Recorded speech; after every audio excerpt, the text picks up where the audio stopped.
Hello friends, welcome back to English with Asha ma'am. आज मैं आपके लिए एक बहुत ही इंटरेस्टिंग और इम्पॉर्टेंट टॉपिक में पैराग्राफ लेकर आई हूँ। इससे आपको बहुत कुछ सीखने के लिए मिलेगा। न्यू वर्ड मीनिंग्स तो हैं ही, साथ साथ कई अच्छे सेंटेंस स्ट्रक्चर्स भी हैं और जो लाइफ लेसन्स मिल रहे हैं पैराग्राफ से वो अलग आप सीखेंगे। तो आइए शुरू करते हैं। आज के पैराग्राफ का टाइटल है my aim in life. M का मतलब होता है लक्ष्य, लाइफ जीवन, मेरे जीवन का लक्ष्य या मेरे जीवन का उद्देश्य। तो आइए शुरू करते हैं। It is rightly said that a man without an aim is like a ship without a rudder. Rightly सही, सेड अब ये पास्ट टेंस में है, कहा गया। विदाउट बिना, एम लक्ष्य और रडर पतवार। ये सही कहा गया है कि एक व्यक्ति जिसके जीवन में कोई लक्ष्य ही नहीं है तो वो एक ऐसी नाव के समान है, वो एक ऐसी नाव के जैसा है जिसमें कि पतवार नहीं होती है। अब जो रडर होता है वो कंट्रोल करता है शिप को सही दिशा में स्टीयर करने के लिए। तो जब उसमें रडर ही नहीं होगा, पतवार ही नहीं होगी, तो वो किस डायरेक्शन में जाएगा? तो वो तो लाइफ उसके कंट्रोल में ही नहीं होगी। शिप की अपनी मूवमेंट उसके कंट्रोल में नहीं होगी। तो इसी तरीके से अगर इंसान के जीवन में कोई लक्ष्य ही नहीं होता तो वो एक ऐसी शिप के जैसा होता है, ऐसी नाव के जैसा होता है जिसमें कि पतवार नहीं होती। As a rudderless ship keeps on drifting and is at the mercy of the wind and waves, so even if it doesn't sink it can't reach its destination. Rudderless पतवार रहित, शिप नाव, ड्रिफ्टिंग यहां वहां भटकना, mercy मेहरबानी, wind and waves हवा और लहर, sink डूबना, डेस्टिनेशन मंजिल।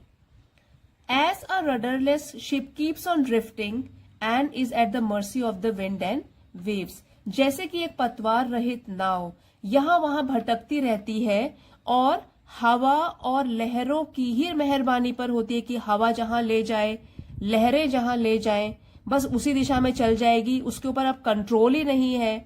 तो उस तरीके से, जिस तरीके से एक पतवार रहित नाव यहां वहां भटकती रहती है और हवा और लहरों की ही मेहरबानी पर चलती रहती है, so even if it doesn't sink, तो चाहे वो पानी में न डूबे, it can not reach its destination, वो अपनी मंजिल तक नहीं पहुंच पाएगी। सिमिलरली इसी तरह, a man without a definite aim can not succeed in life as he always lives in confusion. इसी तरह, सिमिलरली इसी तरह, एक इंसान जिसकी लाइफ में, जिसके जीवन में एक निश्चित लक्ष्य है ही नहीं, वो सफल नहीं हो सकता।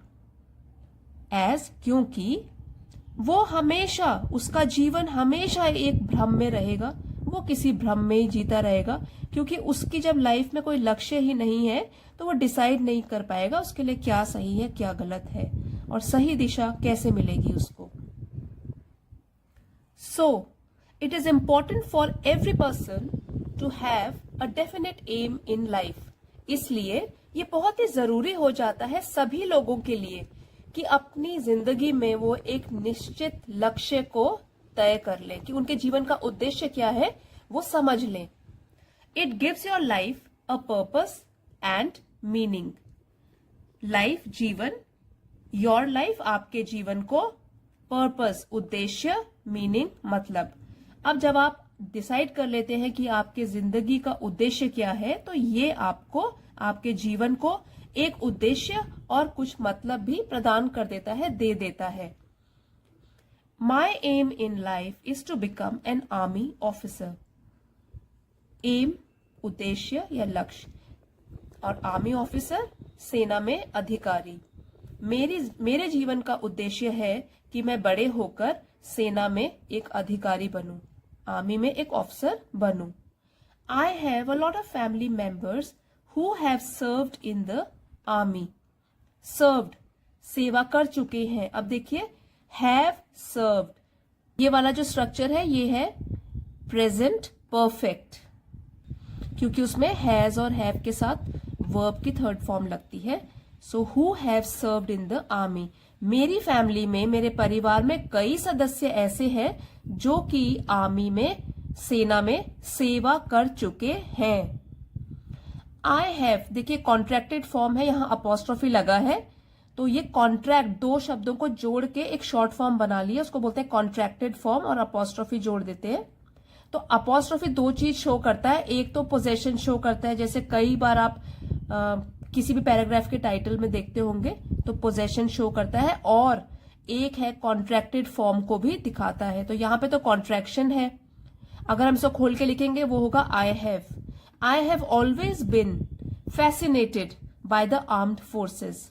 फैसिनेटेड मीन्स मुझे आकर्षित किया है, और सेना ने हमेशा से ही आकर्षित रहा हूं आर्म्ड फोर्सेस के लिए। आर्म्ड को हिंदी में बोलते हैं सशस्त्र, और फोर्सेस सेना। तो सशस्त्र बल जो होते हैं उसमें मैं, उनकी तरफ हमेशा से ही मैं आकर्षित रहा हूं। Role of an army officer embodies values such as discipline, leadership, courage and selflessness. Role भूमिका, एम्बॉडीज प्रतीक है, वैल्यू गुण या मूल्य, डिसिप्लिन अनुशासन, लीडरशिप नेतृत्व करना, करेज साहस, सेल्फलेसनेस अगेन ये सेल्फिश का ऑपोजिट है, स्वार्थ रहित, स्वार्थहीन। तो अब देखते हैं क्या मीनिंग बना।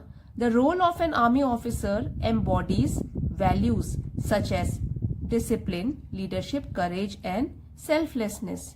एक सेना में जो अधिकारी होता है वो इतने सारे गुणों का प्रतीक होता है, जैसे कि अनुशासन, नेतृत्व, साहस और स्वार्थहीनता। इन सभी गुणों का वो आर्मी ऑफिसर एक प्रतीक होता है। जो उसका रोल होता है, जो उसकी भूमिका होती है, उसमें ये सब चीजों का होना बहुत जरूरी है।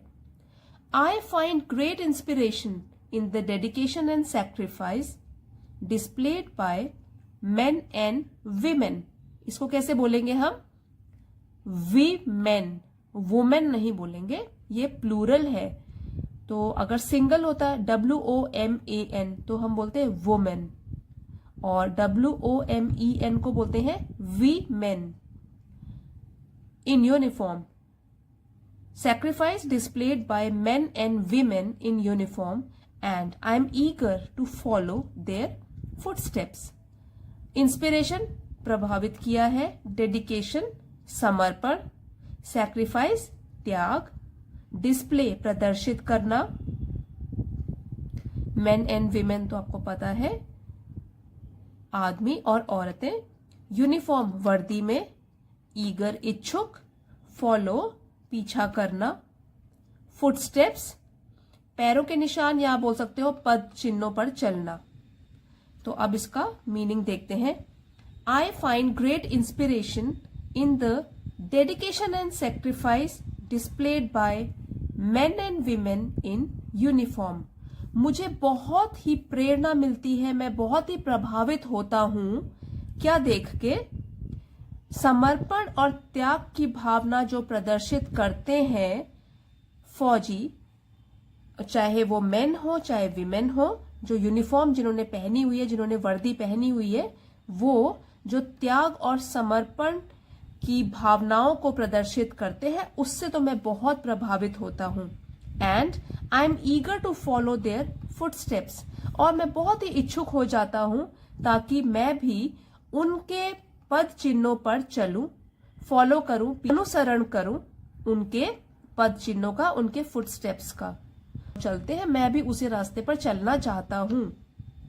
Serving in the army will allow me to protect my nation, uphold its values, and ensure the safety and security of its citizens. Serving in the army, सेना में सेवा करना, allow अनुमति, protect रक्षा, uphold its values गुणों को कायम रखना, ensure सुनिश्चित करना, सेफ्टी एंड सिक्योरिटी बचाव और सुरक्षा, सिटीजन, नागरिक। तो अब यहां से देखते हैं, serving in the army will allow me to protect my nation. अगर मैं फौज में सेवा करता हूं तो मुझे भी अनुमति मिलेगी, मैं भी क्या कर पाऊंगा, अपने देश की रक्षा कर पाऊंगा। मुझे एक चांस मिलेगा कि मैं भी अपने देश की रक्षा कर पाऊं। अपहोल्ड इट्स वैल्यूज, उसके गुणों को कायम रख पाऊं। जो भी मेरे देश में इतने सारे वैल्यूज हैं उनको भी मैं कायम रख पाऊं। And ensure the safety and security of its citizen, और जो सबसे जरूरी चीज है कि वहां मेरे देश के नागरिकों की बचाव और सुरक्षा वो भी सुनिश्चित कर पाऊं। तो जब मैं आर्मी में सर्व करूंगा, जब मैं फौज में सेवा करूंगा, तो मुझे ये सब चीजें करने का भी मौका मिलेगा। To achieve my goal I understand that I must cultivate both physical and achieve पाना, understand मैं समझता हूं, cultivate पोषित करना या अपने अंदर वो वाली भावना लाना, फिजिकल शारीरिक। तो वो कह रहा है कि टू अचीव माई गोल, अपने लक्ष्य को पाने के लिए मैं समझता हूं कि मुझे कुछ अपने अंदर चेंजेस लाने होंगे, मुझे भी अपने अंदर कुछ गुण पैदा करने होंगे, पोषित करने होंगे, बोथ फिजिकल एंड, दोनों शारीरिक और मेंटल टफनेस और मानसिक कठोरता के। मुझे सिर्फ फिजिकली स्ट्रांग नहीं बनना है, मुझे मेंटली स्ट्रांग भी बनना है। शरीर भी स्ट्रांग होना चाहिए, दिमाग भी स्ट्रांग होना चाहिए। तो ये वाले मुझे अपने अंदर चेंजेस लाने होंगे। आई am committed to maintaining a high level of physical fitness through regular exercise, sports and endurance training. Committed समर्पित होना, maintaining बनाए रखना, high level of physical fitness, high level एक ऊंचे दर्जे का शारीरिक तंदुरुस्ती, through regular exercise व्यायाम के जरिए, स्पोर्ट्स खेलने के साथ साथ, और endurance training, stamina building exercise जो होती है, ट्रेनिंग इस प्रशिक्षण, और एंड्योरेंस सहनशीलता, कितना आप में स्टेमिना है। तो अब इसका मीनिंग समझते हैं। I am committed to maintaining a high level of physical fitness. अब मैं भी अपने आप को समर्पित कर रहा हूं, मैं अपने आप को तैयार कर रहा हूं इन सब के लिए। और क्या चीज करता हूं मैं मेंटेन करूंगा अपनी हाई लेवल, ऊंचे स्तर का अपनी फिजिकल फिटनेस, तंदुरुस्ती को मैं मेंटेन करूंगा। कैसे? रेगुलर एक्सरसाइज करके, रेगुलरली लगातार या रोज व्यायाम करके, खेल कर, और अपनी सहनशीलता प्रशिक्षण वो वाली भी एक्सरसाइजेस करूंगा ताकि मेरा स्टेमिना भी बढ़ जाए। गए हैं, आप उनको पढ़ सकते हैं। Additionally, I am determined to develop my leadership skills, critical thinking abilities and decision making capabilities. तो इसके अलावा जो कि मैं ट्रेनिंग कर रहा हूँ, स्पोर्ट्स खेलता हूँ, अपने आप को फिजिकली फिट रखता हूँ, इसके अलावा आई एम डिटर्मिन, मैं दृढ़ निश्चयी हूं ताकि मैं अपने में बढ़ाऊं माय लीडरशिप स्किल्स, अपने नेतृत्व कौशल को, थोड़ी लीडरशिप स्किल आए, थोड़ा लीडर की तरह लगूं तो मैं। क्रिटिकल थिंकिंग एबिलिटीज, क्रिटिकल का मतलब होता है जो कि किसी सिचुएशन में अपने तर्क पेश कर सकता है दूसरों के सामने, क्रिटिकली उसको देखकर बता सकता है इसमें क्या खूबियां हैं और इसमें क्या कमियां हैं। तो क्रिटिकल थिंकिंग एबिलिटीज, तो मैं अपने तर्क वाली जो सोच की क्षमता है वो भी कोशिश कर रहा हूं कि उसको बढ़ाऊं। एंड डिसीजन मेकिंग कैपेबिलिटीज, और निर्णय लेने की जो क्षमताएं हैं उनको भी बढ़ाने की कोशिश कर रहा हूं। ऐसा मैंने पूरा दृढ़ निश्चय किया है। मैं बिल्कुल दृढ़ निश्चयी हूं इसके बारे में कि फिजिकल फिटनेस के साथ साथ मैं ये वाली चीजें भी, क्वालिटीज अपने में लाऊं जो कि बहुत जरूरी है फौज में जाने के लिए। Critical thinking abilities, leadership skills and decision making capabilities. इसको आप अंडरलाइन भी कर सकते हैं। ये बहुत ही इंपॉर्टेंट क्वालिटीज हैं, तो ना ही आर्मी में जाने के लिए, अदरवाइज ऑल्सो ये सबके पास ये वाली क्वालिटीज होनी चाहिए। Engaging in activities such as participating in leadership programmes, joining the school cadet corps, and seeking mentorship from experienced military personnel will help me hone these skills. Engaging, जब मैं इसमें डूब जाऊंगा इन सारी गतिविधियों में, एक्टिविटीज में, जैसे कि पार्टिसिपेटिंग भाग लेना, लीडरशिप प्रोग्राम्स नेतृत्व वाले कार्यक्रम, स्कूल कैडेट कोर जो एनसीसी होता है स्कूल में उसको ज्वाइन करके, एंड सीकिंग मेंटोरशिप और मार्गदर्शन लेना फ्रॉम एक्सपीरियंस मिलिट्री पर्सनल, अनुभवी सैन्य कर्मियों से, जिनको अनुभव है, जो पहले काम कर चुके हैं फौज में, हेल्प मी मदद करेंगे, होन दीज स्किल्स मेरे ये सभी कौशल सुधारने में। इसको कहते हैं होन, हॉर्न नहीं कहते, होन। और ये है कैडेट, कैडेट नहीं बोलते हैं, कैडेट। और ये जो स्पेलिंग है इसको तो बहुत सारे स्टूडेंट्स गलत प्रोनाउंस करते हैं। दिस इज RPS, इसमें साइलेंट होता है P, कोर। इसको क्या बोलेंगे? Corps, school cadet corps. तो ये आपको ध्यान रखना है।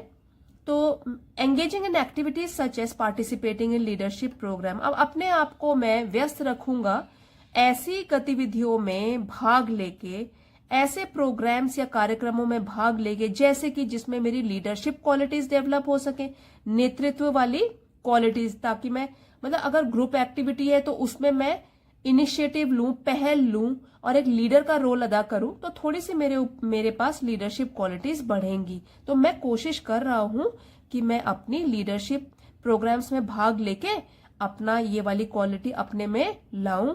Joining the school cadet core, school में भी अगर मिलता है मौका तो एनसीसी ज्वाइन करूं, नेशनल कैडेट कोर जो स्कूल लेवल पे होता है, स्कूल कैडेट कोर, उसको ज्वाइन करूं। और seeking mentorship from experience military personnel, और जो अनुभवी सैन्य कर्मी हैं जिन्होंने पहले से सेवा कर ली है आर्मी में, जो उनको काफी एक्सपीरियंस है, उनसे भी मार्गदर्शन लेने के कुछ टिप्स लूं।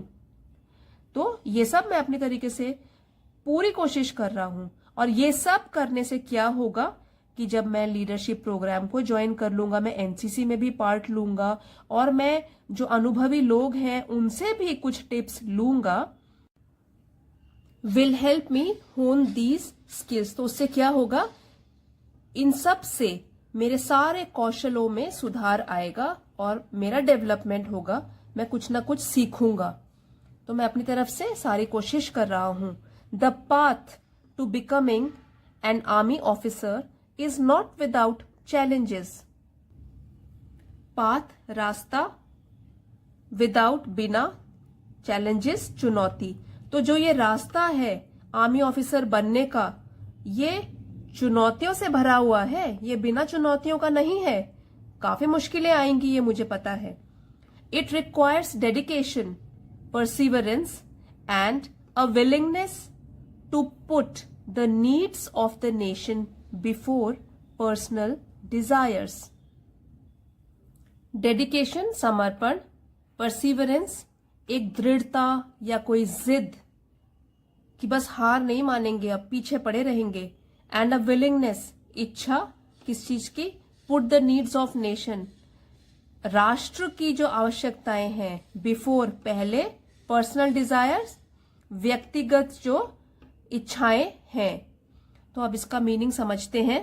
इट रिक्वायर्स डेडिकेशन, परसीवरेंस, कैसे पढ़ेंगे इसको, perseverance, perseverance and a willingness to put the needs of the nation before personal desires.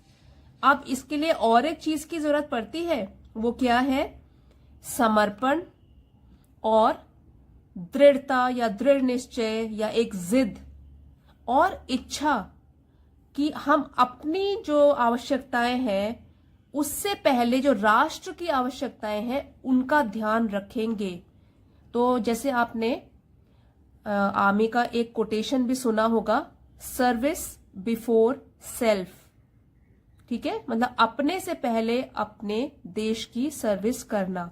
तो वही इसका मतलब है कि अपनी पर्सनल डिजायर्स, अपनी जातिगत या व्यक्तिगत जरूरतें जो हैं, उनसे पहले जो राष्ट्र की जरूरतें हैं उनका ध्यान रखना। तो बहुत सारी चीजें रिक्वायर्ड है एक फौज में जाने के लिए, और उसके बाद ढंग से वही वाले जो चीजें चाहिए वो आपको फॉलो भी करनी है।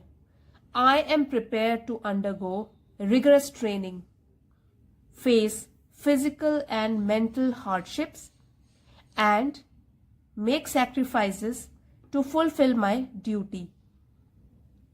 प्रिपेयर तैयार हूं, अंडरगो मैं इसके थ्रू गुजरूंगा। किसके थ्रू? रिगरस ट्रेनिंग, सख्त प्रशिक्षण, फेस सामना करना, फिजिकल एंड मेंटल हार्डशिप शारीरिक और मानसिक कठिनाइयां, मेक सैक्रिफाइसेस बलिदान देना, टू फुलफिल माई ड्यूटी अपनी ड्यूटी को पूरा करना। आइए अब समझते हैं। I am prepare to undergo rigorous training, मैं कठोर प्रशिक्षण के थ्रू जाना चाहता हूं, मैं तैयार हूं, मैंने अपने आप को मेंटली तैयार कर लिया है, फिजिकली भी मेंटली भी। Face physical and mental hardship, और करूंगा शारीरिक और मानसिक कठिनाइयों का भी। And make sacrifices to fulfil my duty, और मैं बलिदान भी दूंगा जिस चीज की भी जरूरत होगी, बस ड्यूटी को पूरा करने के लिए जिन चीजों की भी आवश्यकता होगी मैं वो अपनी तरफ से 100% दूंगा। तो फ्रेंड्स, इसके साथ ये पैराग्राफ आज का फिनिश होता है। आई होप आपको पसंद आया होगा।